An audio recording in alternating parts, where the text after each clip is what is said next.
नमस्कार, मी Shivani. Pune prime news मध्ये आपलं स्वागत. पंढरपूरमध्ये वंचित बहुजन आघाडीचे प्रमुख प्रकाश आंबेडकर यांची आज 27 जुलैला सभा पार पडली.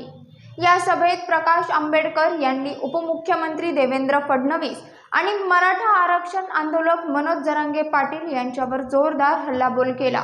देवेंद्र फडणवीस आणि मनोज जरांगे पाटील यांचे भांडण नकली आहे असं प्रकाश आंबेडकर या सभेत बोलताना म्हणाले.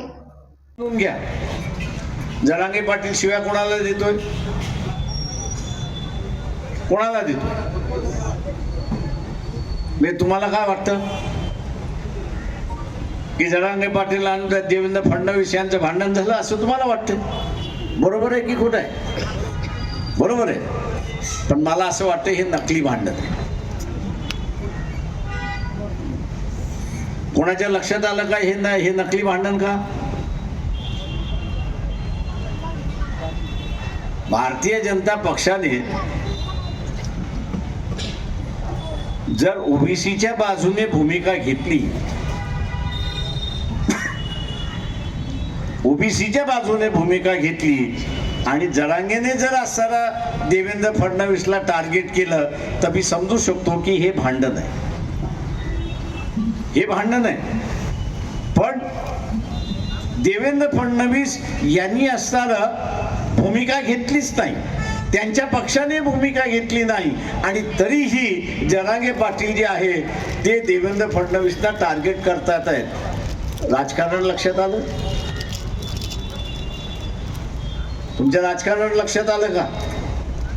दाखवायचे दात एक आणि खायचे दात वेगळे. दाखवायचे दात काय तर आम्ही असताना जरांगे पाटील देवेंद्र फडणवीसला शिव्या देतोय आणि खायचे दात तो काय म्हणतोय की ओबीसीने बीजेपीला मतदान द्यावं. ओबीसीने बीजेपीला मतदान दिलं तर उद्या ओबीसी बीजेपीला विचारू शकतो का की तुम्ही आमच्या बाजूने मतदान दिलं का नाही केलं? हे विचारू शकतो का? तर नाही.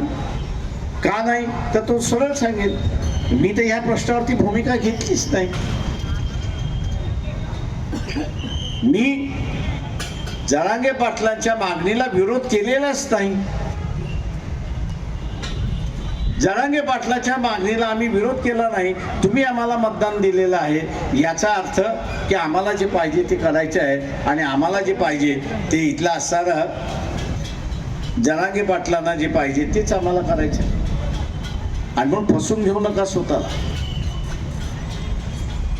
स्वतःला फसून घेऊ नका. राजकारण समजा, दाखवायचे दात एक आणि खायचे दात वेगळे. तुम्ही सांगितलं पाहिजे दाखवायचे दात आणि खायचे दात एकच असला पाहिजे तरच मत मागायला ये, नाही तर अजिबात मत मागायला येऊ नको.